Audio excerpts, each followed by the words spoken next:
चलो बहुत हो गया, आओ मेरे साथ, तुम भी आओ। तात्याराव, आपकी कविता तो नहीं मिली। हाँ, आपकी पुस्तक की प्रतियां लेकर जा रहा हूं, माझी जन्मठ ठेप, क्योंकि इन पर पाबंदी लग चुकी है। अवश्य ले जाइए, वैसे भी लोगों के पास इसकी काफी प्रतियां हैं। ये पैम्फलेट्स भी साथ लेकर जा रहा हूं, इनकी रसीद बनाकर देता हूं आपको। एक कागज तो दीजिए।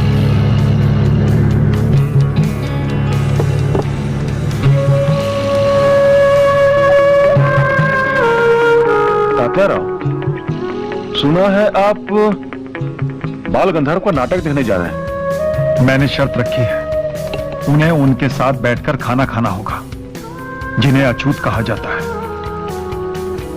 वो मान गए? मानेंगे तो नाटक देखने जाऊंगा। अच्छा, चलता हूं। नमस्कार। नमस्कार। ठहरिए। सबसे ज्यादा शक्तिशाली और भयंकर हथियार पर तो आपकी निगाह ही नहीं पड़ी। ये पेन बंदूकों, तोपों और बमों से ज्यादा काम करता है। तात्याराव, अभी तक इस हथियार की जब्ती का कोई कानून नहीं बना। यही मेरा सौभाग्य है। चलता हूं।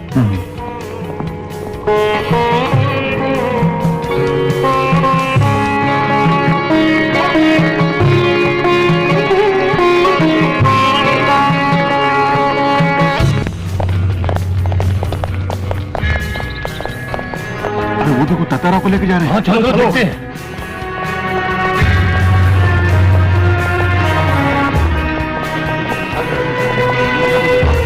अरे सावरकर जी फिर पकड़े गए। अरे भैया ये संभाल, मैं अभी आया। ये पुलिस सावरकर जी को लेकर कहां जा रही है? अरे हाँ, चलो देखें। हाँ,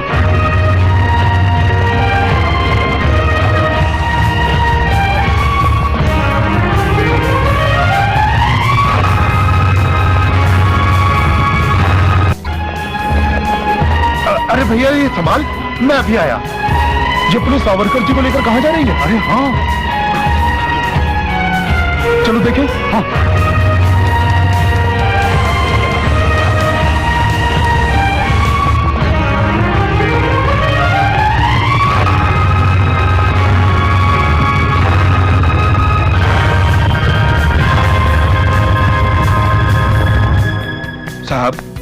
साहब नगर के सब लोग इसी तरफ आ रहे हैं, बहुत भीड़ है।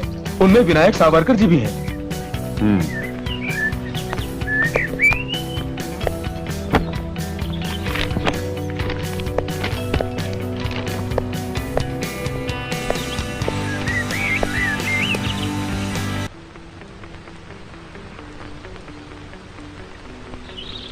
आप सब भी तात्याराव के साथ आ गए, बहुत अच्छा हुआ। मैं आपको एक खुशखबरी सुनाना चाहता हूं। 27 साल की कैद के बाद सरकार ने सावरकर जी की रिहाई का आदेश भेजा है। तात्याराव जी की जय! तात्याराव जी की जय! अब ये कहीं भी जा सकते हैं और राजनीति में भी भाग ले सकते हैं। तात्याराव जी की जय! तात्याराव जी की जय! तात्याराव जी की जय! आज 10 मई 1937 का दिन है। आज ही के दिन 10 मई 1857 में स्वतंत्रता का प्रथम युद्ध आरंभ हुआ था। आज से मेरा एक नया युद्ध आरंभ होगा। अब इस लहर को कोई नहीं रोक सकता। भारत के युवकों, आगे बढ़ो, हथियार उठाओ और भारत मां के पांव में पड़ी हुई बेड़ियों को काट दो। अब हमें यह सोचकर नहीं लड़ना कि अपने प्राण देने हैं, अब हमें जीवित रहने के लिए लड़ना है। हमें शहीद नहीं, विजेता बनना है। सारे विश्व पर युद्ध के बादल छा गए हैं। हमें स्वयं अपनी सुरक्षा के उपाय करने होंगे। भारत के विद्यालयों और महाविद्यालयों में सैनिक शिक्षा अनिवार्य होनी चाहिए और युवकों को आधुनिक अस्त्र शस्त्रों का अभ्यास करना चाहिए।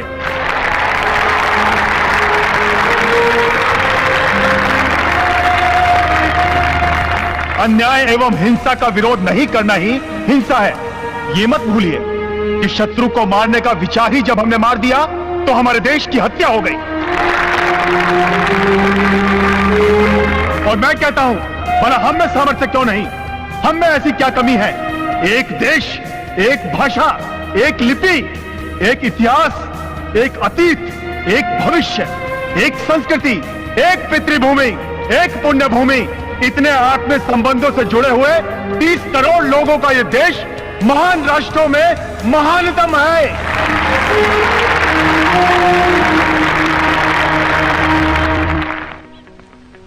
तात्याराव, श्री सुभाष चंद्र बोस आपसे मिलने आए हैं। उन्हें अंदर ले आओ। जी अच्छा। और सुनो जी। एक बात का ध्यान रखना। जी। हमारे बीच जो कुछ भी बातें हों उन्हें कोई ना सुने, तुम भी नहीं। जी।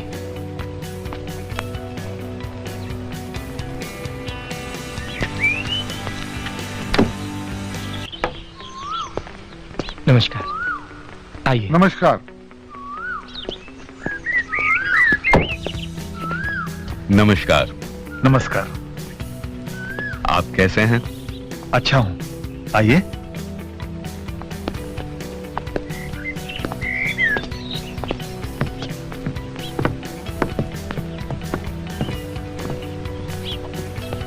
आइए, बैठिए। मुझे आपका आना अच्छा लगा। मैं अभी मिस्टर जिन्ना से मिलकर आ रहा हूं। विश्व युद्ध हमारे सामने है, तो अंग्रेजों पर दबाव डालने के लिए मैंने फॉरवर्ड ब्लॉक की तरफ से पूर्ण स्वतंत्रता की मांग की है। लेकिन हिंदू मुस्लिम एकता का सवाल बीच में आता है। इसी संबंध में मैं मिस्टर जिन्ना से मिलने गया था। पहले आप बताइए क्या लेंगे? मैं अभी मिस्टर जिन्ना के साथ चाय पीकर आ रहा हूं। आपको आश्चर्य होगा, मिस्टर जिन्ना ने मुझे आपसे मिलने के लिए कहा है। अच्छा? उन्होंने मुझसे पूछा कि मैं किसकी तरफ से उन्हें मिलने आया हूं। मैंने कहा कांग्रेस की तरफ से। वो बोले कांग्रेस के अध्यक्ष पद से तो आप इस्तीफा दे चुके हैं। ठीक कहा उन्होंने। तो मैंने कहा कि फॉरवर्ड ब्लॉक की तरफ से तो मैं बात कर ही सकता हूं। वो बोले कांग्रेस और फॉरवर्ड ब्लॉक के बीच मुझे कोई अंतर नजर नहीं आता। मैं मुसलमानों का लीडर हूं और कोई हिंदू होने के नाते ही मुझसे बात कर सकता है। उनके विचार में हिंदुओं के लीडर आप ही हैं। उन्होंने मुझे परामर्श दिया कि मैं आपसे मिलूं। मुझे मिस्टर जिन्ना का आभार मानना होगा कि आपसे मिलने का सुअवसर दिया। आप स्वभाव से क्रांतिकारी हैं। आप बहुत कुछ कर सकते हैं। कलकत्ता में आप हॉलवेल का पुतला उखाड़ने वाले हैं। उससे कुछ होने वाला नहीं है। जनता के दिल में अंग्रेजों के विरुद्ध गुस्सा जगाए रखना जरूरी है। इस आंदोलन के बहाने सरकार आपको जेल में डाल सकती है, और इस समय आपका जेल में रहना देश हित में नहीं है। ठहरिए जरा।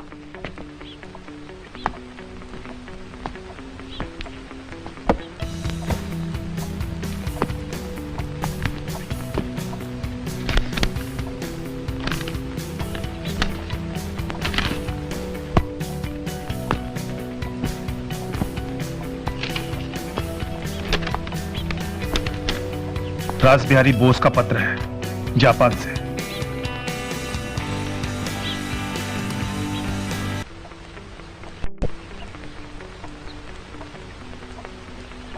विचित्र बात है, आपको पत्र लिखते हैं? उनकी बातें आपको अच्छी नहीं लगी? पहले विश्व युद्ध में भी अंग्रेजों के शत्रुओं ने हमारी मदद की थी, मगर हमें सफलता नहीं मिली। इस बार, हां इस बार, यदि हम चाहें तो सफल हो सकते हैं। और अब आपको पता चला होगा कि मैं हिंदू युवकों से सेना में भर्ती होने के लिए क्यों कहता हूं। यही क्रांति का रास्ता है। हमारे जिन युवकों को जर्मनी और इटली द्वारा बंदी बना लिया गया है, वो फिर से मातृभूमि के लिए अंग्रेजों के विरुद्ध लड़ेंगे। जिन अंग्रेजों ने 100 बरस पहले हमसे हमारे शस्त्र छीन लिए थे, आज वही अंग्रेज हमें शस्त्र देने के लिए तैयार है। इसीलिए मैं इतने वर्ष से हिंदू युवकों से कहता आ रहा हूं, सेना में जाइए, बंदूक उठाइए। हाथ में बंदूकें होंगी तो वो ये भी सोच लेंगे कि अवसर आने पर बंदूक की नोक किस दिशा में मोड़नी है।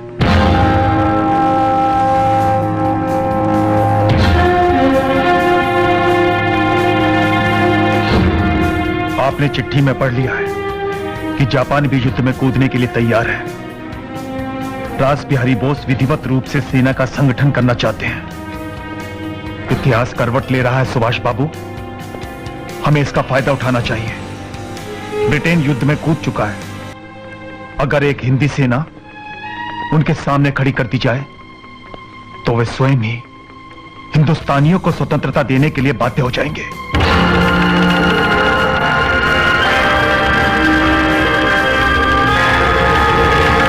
अब हमें एक नए चक्रव्यूह का सामना करना है। मुस्लिम लीग ने पाकिस्तान की मांग के साथ ही सारे देश में दंगे फसाद शुरू कर दिए हैं। वे लोग अंग्रेजों और कांग्रेस वालों को डराना चाहते हैं ताकि पाकिस्तान की मांग मान ली जाए, परंतु हम उनसे नहीं डरते। हम पाकिस्तान नहीं बनने देंगे। ऐ मुस्लिम देशवासियों, भारत तुम्हारी जन्मभूमि है। इस देश की संस्कृति तुम्हारी संस्कृति है, तुम्हारे बाप दादा की संस्कृति है। इसके टुकड़े मत करो। अगर तुम हमारे साथ हो तो तुम्हारे साथ मिलकर, अगर तुम हमारे साथ नहीं हो तो तुम्हारे बगैर, और अगर तुम हमारा विरोध करते हो तो हम तुम्हारे विरोध को कुचलकर अपने देश को स्वतंत्र कराएंगे। यही समय है आप अल्पसंख्यकों को प्रसन्न करने की नीति का विरोध करें, उन्हें ब्लैंक चेक देने का विरोध करें, देश के विनाशकारी विभाजन का विरोध करें।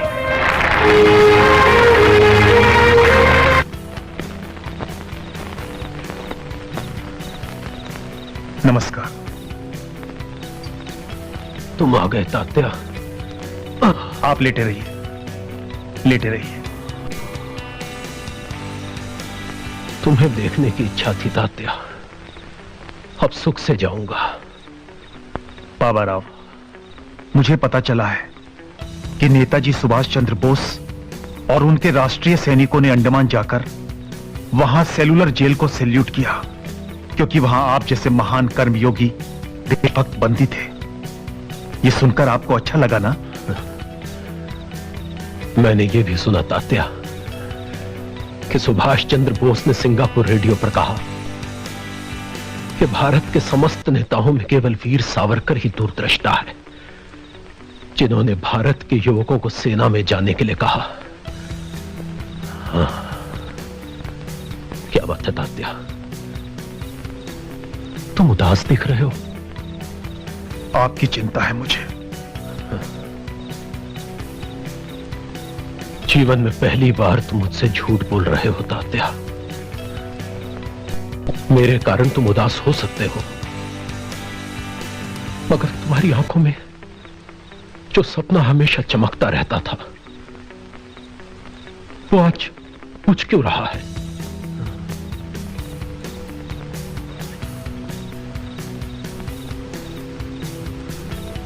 बाबा राव, मुझे स्पष्ट दिखाई दे रहा है, देश दो हिस्सों में बंटकर रहेगा, विभाजन होगा। क्या तुम भी इसे रोक नहीं पाओगे तात्या? हजारों लाखों लोगों ने खंड खंड भूमि की स्वतंत्रता के लिए तो बलिदान नहीं दिए। अगर मैं दूर की बात देख सकता हूं तो ये षड्यंत्र अपना काम कर चुका है। मगर सभी कांग्रेस वाले उनकी बात क्यों मानेंगे? स्वतंत्रता प्राप्ति के बाद कोई गवर्नर जनरल बनेगा, कोई प्रधानमंत्री, अनेक मंत्री, देश के टुकड़े होंगे, परंतु उनका स्वार्थ तो सिद्ध होगा। यह देश किसी की निजी संपत्ति नहीं है कि वो आपस में बांट ले। उन्हें रोको तात्या, उन्हें रोको। नहीं, अब ये मेरे वश की बात नहीं है। मुझे बहुत भयानक चित्र दिखाई दे रहे हैं, बहुत भयानक।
विभाजित होकर भी ये देश अनेक अर्थों में एक जीव, एक राष्ट्र, एक छत्र बन गया है।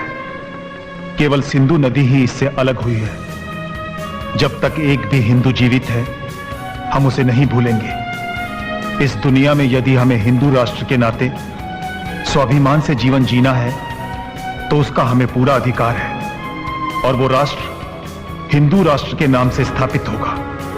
इस पीढ़ी में नहीं तो अगली पीढ़ी में मेरी ये महत्वाकांक्षा अवश्य सत्य सिद्ध होगी। यदि वो गलत साबित हुई तो मैं पागल कहलाऊंगा और सत्य सिद्ध हुई तो लोग मुझे दृष्टा कहेंगे।